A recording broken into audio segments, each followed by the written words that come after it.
Got the sound effect. You ready? Yeah. Let's go. Let's have a good clean mat. All right, good afternoon. How's everybody doing? It's a lot more energetic than the PTA meetings, you know? Well, good afternoon. We're going to have ourselves a great little debate here. We have asked that if you have any rotten tomatoes, you keep those under your desks until it's time to start throwing them. Otherwise, it's, timing is a big thing for social media and photography. We're going to have an opening statement right here off the bat. When you're talking about school choice, you got to talk about the funding, and that means the strings. I know you guys may not be aware of this, but Washington doesn't usually like just sending out their money for free unless you're in Chicago and have been dead for 50 years. So, that said, we're going to have a good, fun debate here that is a conversation that needs to be had far beyond just sniping at people on social media. It's a lot of fun to do. It gets a lot of clicks, but it means nothing to the founders of schools across the country who then have to talk to their own state and national legislators. So, with that said, I think we were going to do a little kind of opening statement about this topic in general. Try not to keep it too long. I'm not going to sit here with the timer on you. Andrew, why don't you take it away? Sure. Well, it's great to be with all of you. One of the things I love about working with so many of you is you're the embodiment of the American dream and spirit. And I don't think we take enough time to talk about how radical the American idea is. The idea is that you don't get your rights from the government. In the words of Thomas Jefferson, they're inalienable rights. John Adams would have said you get your rights from God. But the idea is that we control our destiny, and that the government's job is to protect those rights. And that was true in education at the founding of the country, right? You think about Thomas Jefferson and his schoolhouses here in Virginia. They were run by parents in one-room schoolhouses. They were voluntary. They were just humans connecting, trying to help each other. Unfortunately, what happened is when we got to the Great Society and the New Deal, we broke the American dream. We broke the promise of self-government. And instead, what we did is we compelled families into a system. We compelled money away from families. And we started trying to dictate and standardize human beings. That's counter to what it means to be an American, in my viewpoint. And I have a very strong suspicion we're going to agree on that. The question in my mind is, how do you get from the world as it is today back to our foundational principles, this radical idea that people are capable of self-governance and that they deserve to be treated with dignity? And so that's what I expect the merits of this to be about. I'm sure that we will disagree on whether incremental steps are a good or a bad idea. And the other nature is, I think we can do both an opportunity to opt out of the current system entirely, while also still transforming the current system to make it easier to opt out over time. So I'm looking forward to this discussion because I think America is increasingly a place where two totally different groups of people are experiencing a total different way of life in the same physical location. And so I really appreciate Robert taking the chance to have a much needed debate and model what that looks like. Yeah. Robert? Thank you, Andrew. And yeah, I don't think I disagree with anything that he said. And really, I want to let everyone know that, I wish VELA was around in 1997 when there was myself and 10 other students in my mom's basement when Classical Conversations was getting started. And ultimately, I think if we don't know history, we're doomed to repeat it. And my goal is not to judge any of you on your decisions, but to maybe let you know kind of the principles that we stand behind and why we oppose universal school choice. And so I'm not talking about backpack bills or charter schools. Really, that universal word is the key here. And so we have to look at our history and where it came from. And like Andrew pointed out, it wasn't until 1850 that we had the first compulsory education laws in the United States. So the number one goal I have is to get rid of those. Until we get rid of compulsory education laws, we will have no educational freedom in our country because it gives the state power over the family and the children. But this idea came out in 1948 when Karl Marx wrote the Communist Manifesto. And he said, from everyone by their ability to everyone by their needs. And the 10th plank of the Communist Manifesto is free public schools. Now, public schools back then did not mean what they meant today. So private schools back then were when tutors came into your house. Public schools meant open to the public. So each of you founders, Karl Marx would consider you are operating a public school because the public can come and enroll you in that idea. So why we oppose it is because we fundamentally look at the first principles of these ideas, and we believe Ronald Reagan that the 9 scariest words in the English language are, "I'm from the government and I'm here to help." I am willing to take incremental steps. I just disagree that universal school choice, redistribution of wealth is an incremental step in the right direction. I think it's a step in Karl Marx's ideas that he wanted to impose on the United States and have been so disastrous to us in our schools today. All right, so 2 of the terms that I've heard that you guys both talk about is expanding the rights of parents and ultimately educational freedom. This is something that whether you're talking about just the American parental movement in general, whether you're talking about school choice, everybody's using the term expanding education freedom because we're in education and we're Americans and freedom is a great buzzword to staple to anything. So right off the top of the bat here, what do you believe educational freedom means? Because what that term actually means when I say, I'm going to go before some legislator and say, increase my freedom, or God forbid, that campaign ads that are going to be running from now until midterms, what does that term mean? So when we ask them, we get a straight answer. And because you guys started off, we'll start in reverse here, and you take this one first. Yeah, so for me, educational freedom is a component of educational liberty. So we need to have, in classical education, we talk about virtue. And so ultimately, educational freedom, you have to be free from all government intrusion in your lives. And so that's why ultimately we need to get to know compulsory education laws to have ultimate freedom in our country. But when we talk about freedom, you're not free if you're dependent on violence. And for me, taxation is a form of violence. And Frederick Bastida, economic, from France, in the law said, everyone wants to live everyone wants to live by the power of the state, but everyone forgets the state gets its power from everyone.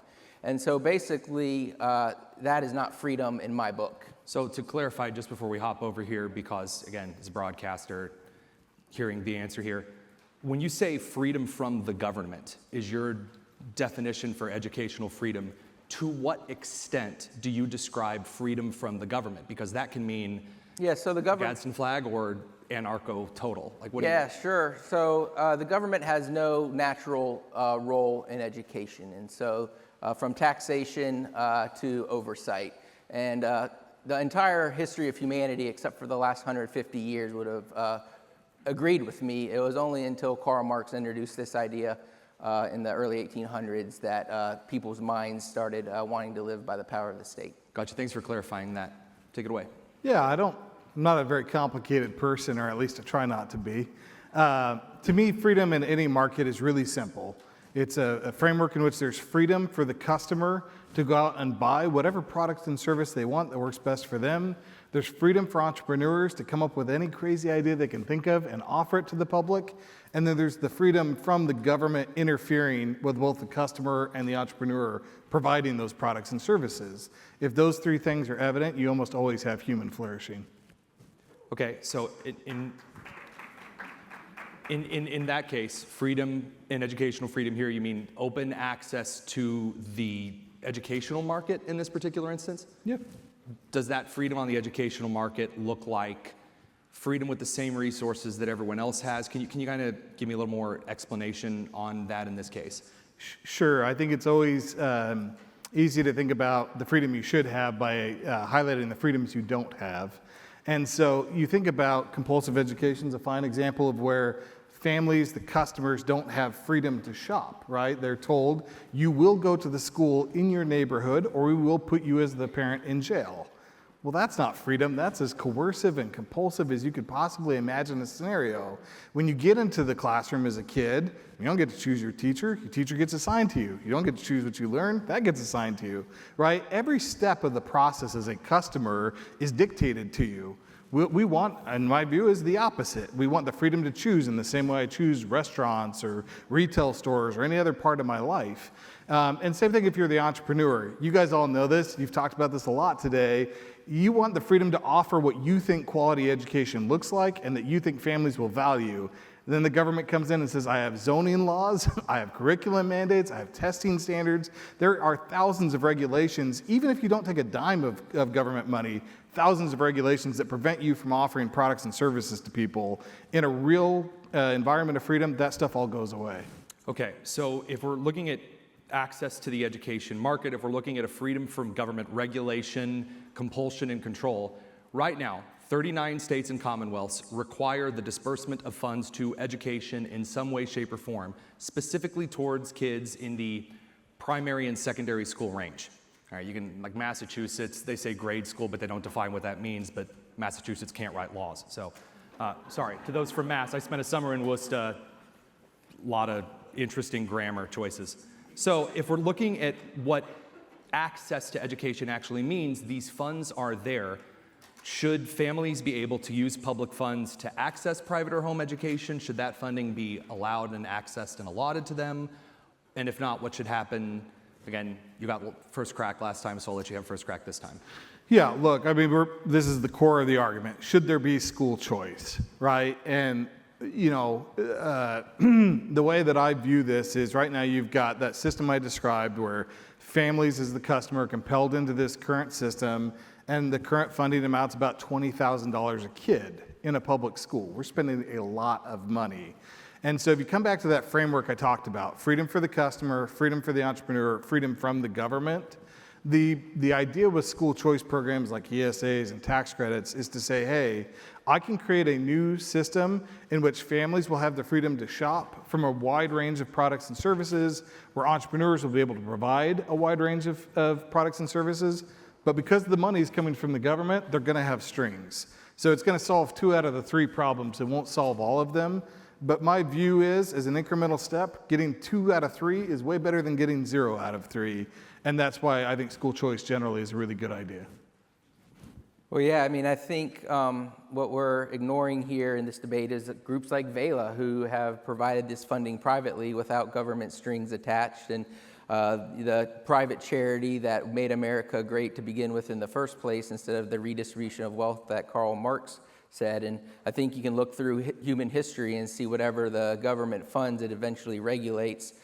These same arguments might be new here in the United States, but they were used in Europe to implement school choice laws in countries like Germany and Sweden. And what we ended up seeing is not these fantastic ideas that I would agree with on Andrew's standpoint, but instead school capture, where eventually, because of equity reasons or whatever, that these individuals here would see that their school would eventually have to capitulate to the state standards in any way, shape, or form. And so what happens when we take government money is we take healthy families and marry them to a sick government.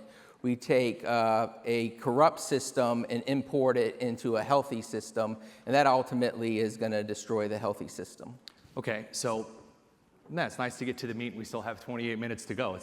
This is a rare opportunity. Usually people start blocking people by now. Oh. So You're let's welcome. dig into this. The concept of the strings here, and I want you to be able to respond to this. I want to clarify, are you suggesting that education should be reliant on public charity, or should be privately funded in the future, or we're already there and the taxes should drop? I just want to clarify the term. Yes, so right now, roughly 15% of Americans prior to COVID were educational independent. They relied on no tax dollars. For example, Classical Conversation has saved taxpayers $15 billion since 2002 because we've provided an educational opportunity outside of the tax system. Okay. Does that answer your question? Well enough, I think, for the rebuttal. I just want to clarify the terms here so that we don't get lost in the wilderness. Yeah. I mean, look, in an ideal world, if we were designing the system from scratch, we would design it exactly as the system was designed from scratch, which is the right to education is your right as an individual. It's not a gift from the government. You inherently have the right to educate your kids on your term and in your way without government interference. That to me is the ideal end goal.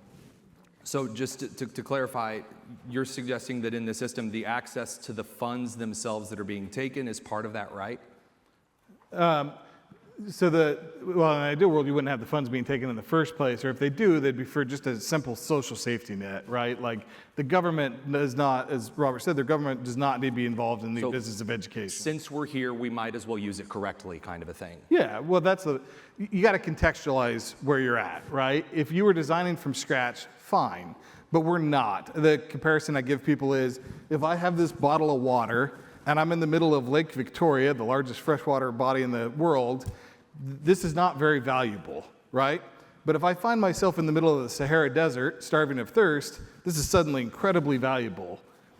Doesn't change this at all, right? This is the same. The context of where I'm coming from changes everything.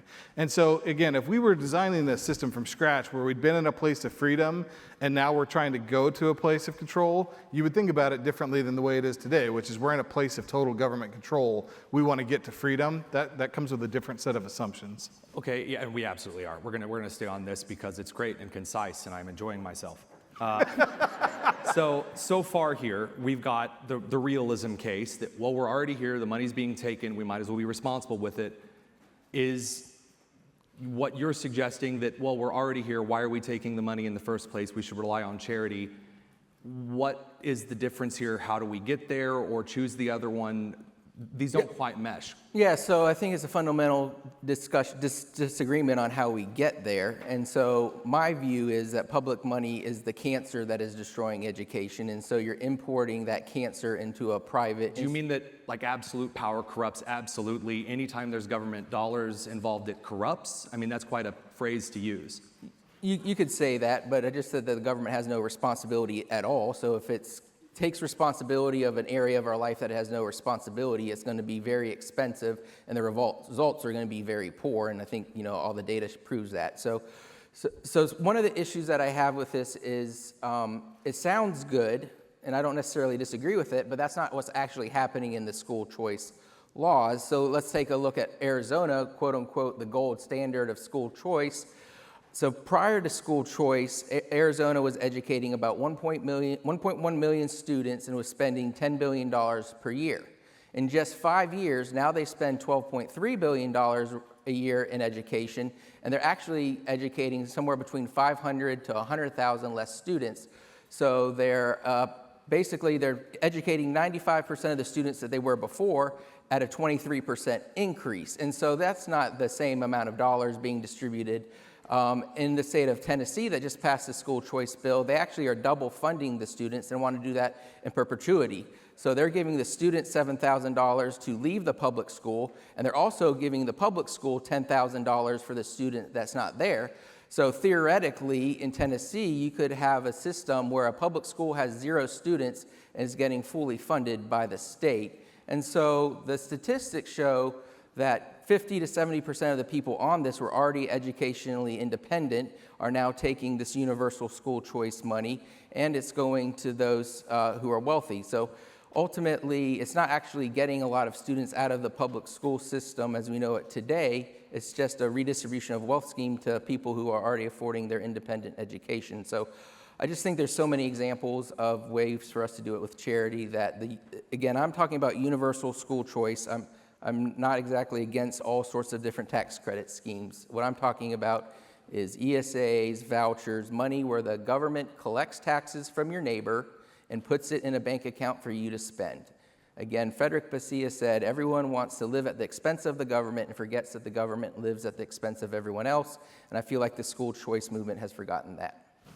Couple of really key points there. I think that often, certain in the school choice movement, we don't heap enough scorn on really poorly written state policies that do unfairly or in an unbalanced fashion, while being better than Baltimore public schools, is not where we really want to see students, especially not founders in the room who are working on spending all of those particular dollars. Oh, how quickly they fly away. So how does the kind of increasing of school choice funding, because it seems like there's really more of a bridge here than perhaps is advertised, that both of you despise corrupt and unfair policy in this case, or redistribution, double funding in Tennessee, or everyone's a charter school that Louisiana sometimes does, that kind of a thing. Sorry. I've talked to the Louisiana State Superintendent knows I make that joke. He's okay with it. Just don't ask him directly. Sorry, do you want to take that concept though? Because I don't mean to make bridges that aren't there, but I'm just from over here. It's what I'm seeing more. The fact that he concedes he's on board with several school choices bills is great a thing to me. Look, I think school finance and school policies are incredibly difficult to understand. So let me use Arizona, and I love that you think it's the best state in the country. That's what you guys call it. Yeah. I'm from Arizona. It's clearly the greatest thing on the planet. As a Hoosier, I'm just going to be quiet. Yeah. Who's your senator? We could talk about Hoosiers on another day. No, look, here's the problem in any marketplace is when you have monopolies, what ends up happening is the price gets higher over time and the quality goes lower. It happens over and over and over again. And the public school system is the ultimate example of that right now. Spending on public schools goes up at an astronomical rate year over year, regardless of whether the kids are in school or whether they've left. You want examples? Look at New York City, Chicago, Los Angeles. Hundreds of thousands of kids have lost their, or have decided to leave the public school system, but the funding in aggregate, so not just on a per pupil basis, the overall funding has actually gone up. They've actually hired more people than students have left, right? Like the government's not gonna stop because it's reinforcing a monopoly system. And so Arizona is a really good example of that, where kids have left the public school system. I agree, there are definitely some private school kids who came into the ESA program, but the majority of people who have switched in the last 2 years have come out of the public school system into the ESA program. And what has happened is if you're going from a $20,000 a year model to a $7,000 a year model, even if you had public school math like I did, you can understand that 7 is less than 20, right? But in the case of Tennessee, and just jumping in for the clarification here, one of the arguments that was made was that schools are being double funded by a policy where, okay, yeah, you're losing Johnny, his family gets $7,000 to spend where they send him, and to make up for him no longer in Miss Charbroil Berger's classroom, now that school gets $10,000 for Johnny, which I also took public school math. The math ain't math in there either. So in this particular instance, while I could talk about Arizona, the criticisms weren't really levied at Arizona in total, but rather a list of policies that aren't fair. Well, again, I need to go back to your in homeschooling, families made sacrifices. If you want good things, you got to make sacrifices. If you want good things, you got to do hard work. And yes, I'm for trying to make ways of reducing that, right? So we have scholarship funds, we partner with scholarship funds, do things like that. But what school choice has fundamentally done is taken corrupt financial system and put it in an incorrupt financial system. So what we're seeing in states like Arizona is the homeschool families are passing around a bill where you can, or a curriculum for where you can buy a $1,200 coffee machine and offer barista classes for your students. We're seeing that people are going to Disney Worlds on educational field trips. We're seeing in Florida where people are remodeling their living room and calling it an education expense. And so the taxpayer is going to be pretty pissed off when these stories start leaking and getting out there. And so the idea that we're going to have school choice without strings attached, when we see the fundamental corruption that's being added into the system, right? If you spend someone else's money on something that you want, you don't care about prices. And so prices are going to rise. And we're seeing that at homeschool conventions, that curriculums that used to cost $1,800 a year, once they get approved in a school choice state, they're raising it to the voucher level. So you might see a product that was $1,800 be $7,000 the next year once they get curriculum approved. And so ultimately, everyone's going to have inflation. We've already seen this in college. We're just taking the failed college model and trying to apply it to K through 12 education. And it's going to destroy your institutions. And I want your institutions to be anti-fragile because I love you and I don't want your hard work that you're putting into this to be destroyed in the future. And those are very good framing criticisms because Pearson once tried to bribe me with $75,000 to make sure Indianapolis Public Schools science curriculum was made by Pearson. I was going to win a contest, I was going to get a new Beamer, which I would not have minded, and then I was going to win another contest. I wish to this day that I would have had that conversation recorded. Houston Mifflin offered a lot less. I know that the system is corrupt. Sorry. You're a cheap date. No, they took me to St. Elmo's. I was not. Seriously, it's very corrupt. I understand, yes, homeschool curriculum is getting terrible. Again, one of the reasons that a Becca curriculum is so popular is the price is maintained. And also phonics instruction at a very basic level is, it's tried and true. It ain't broke, don't fix it. So from your criticisms, though, there's a question, is a mess too big to contain? Right? Because if there is some corruption, someone's going to buy a lazy boy for the living room to improve reading time. Well, yeah, what self-respecting dad would love a really nice chair? On the taxpayer dollar, that's disgusting.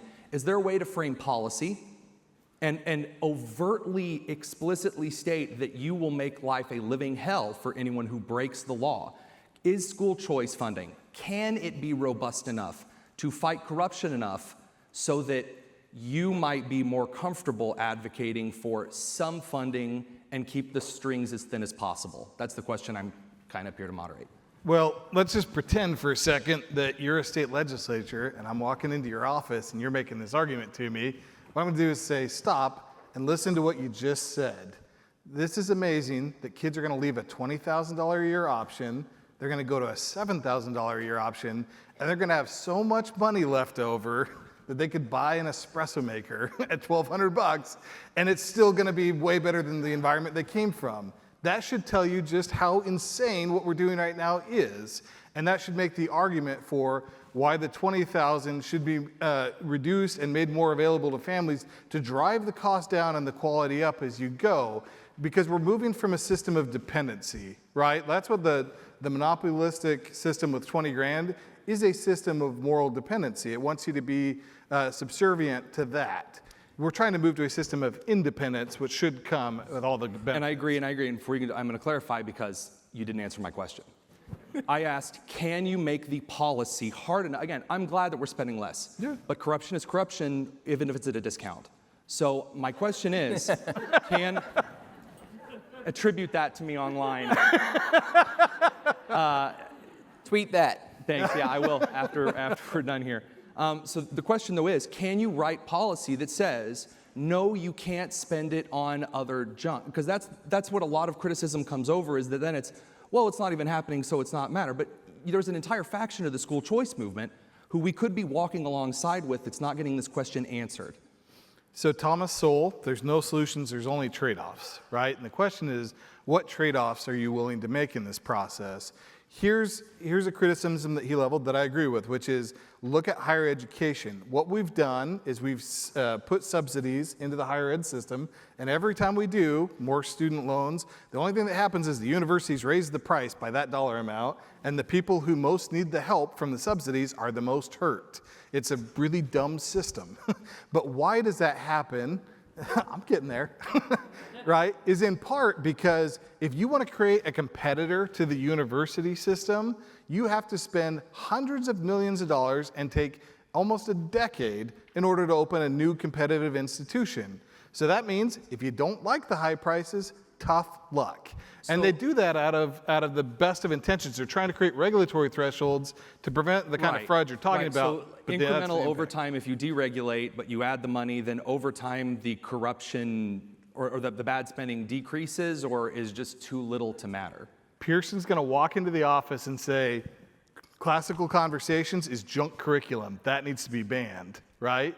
Our curriculum is awesome. That's what needs to be approved. And if you want to invite government to make decisions on what's good and what's bad, you're going to be really disappointed with the results. So the case is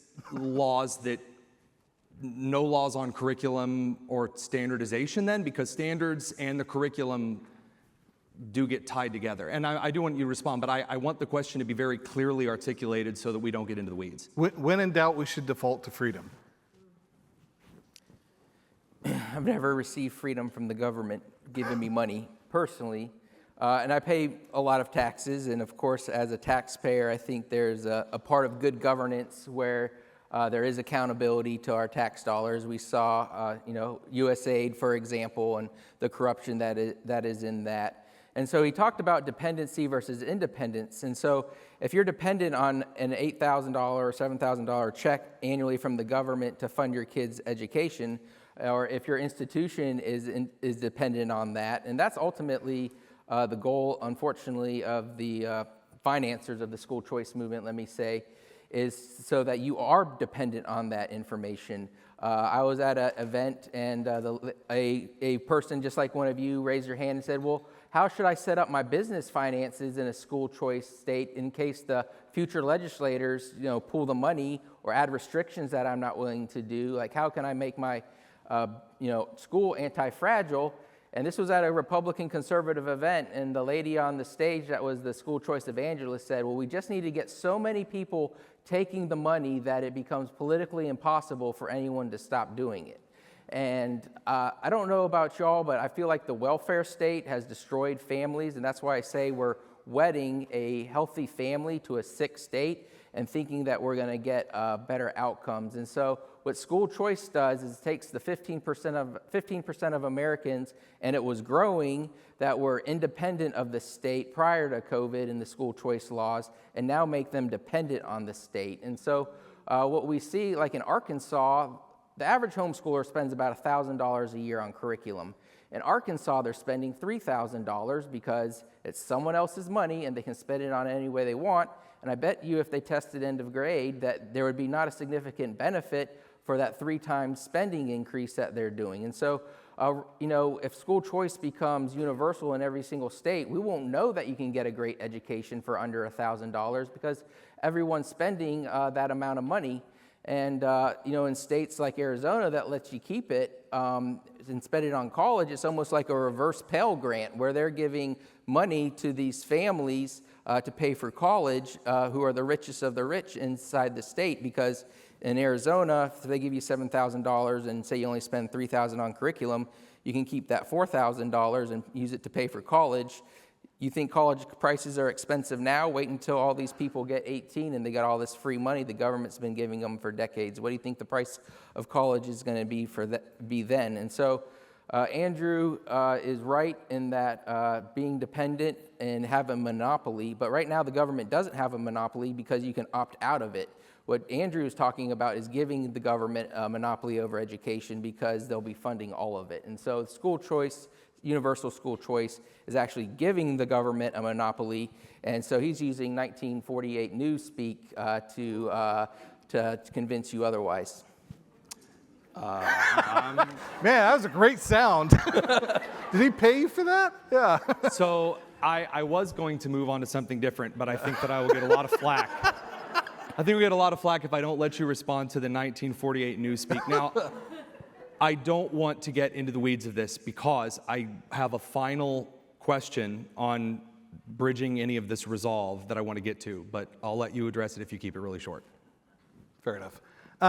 No, look, I would agree with you if we were saying everybody who's not going to the public school system has to take this subsidy. That's not what these policies are saying. They're saying people have freedom to choose whether they want to take the subsidy or not. But he's making the case that over time they will become dependent. He's not saying that they all are bad now.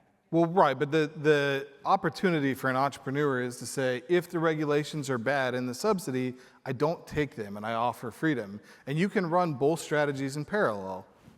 So the problem that I have with this is that there are 2 ideal worlds that are painted that just aren't going to happen. Number one, parents are already dependent. They're already dependent on the government teat of education through the public systems.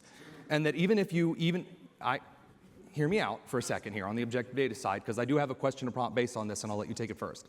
So right now, the entire American people are in fact dependent on it. And though I would like to say that everyone has the ability to make sacrifices to homeschool, there are a lot who don't have that ability, and there's no way right now for them to get in touch with the charities that would be giving them those resources. And so the question that I have is, I don't see a functional way to get to the libertarian future where we're all totally have access to all the charities and I can contact VELA and Hearts in the Moment and they put me in touch with a founder and because in the Milwaukee Second Ward where I worked, that just wasn't available. Milwaukee's got a ton of different schools. I worked at the Academy of Excellence, phenomenal place.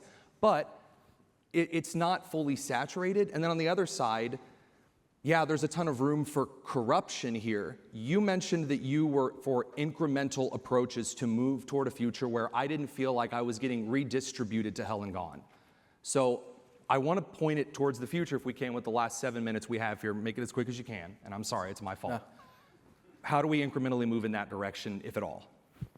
Yeah, I'll be releasing a book in January, Woke and Weaponized, How Karl Marx Won and What to Do About It, that addresses some of these ideas. One, letting people keep more of their own money to begin with, so possibly some tax credits or tax benefits that are non-refundable, so you're not getting your neighbors redistribute it to it. Obviously, I'm already giving away tons of money for scholarships for private schools and homeschoolers now. If I had more of my tax money back, that's what it would go to. We have to cast a new vision to our business leaders. There's already billions of dollars a year privately given to public schools. If those were given to private schools and VELA people like today and through VELA Foundation, then we would be able to privately fund it. And there's already those charities, and yes, you have to look for it. But again, if you do not make sacrifices, and I know all people can't make sacrifices now, but I see people who do. I see single income moms who homeschool 4 of their kids and figure it out, that if we are downplaying what they're doing and saying other people can't do it, it's just, you're not going to get the educational outcomes from people who aren't willing to make sacrifices for education.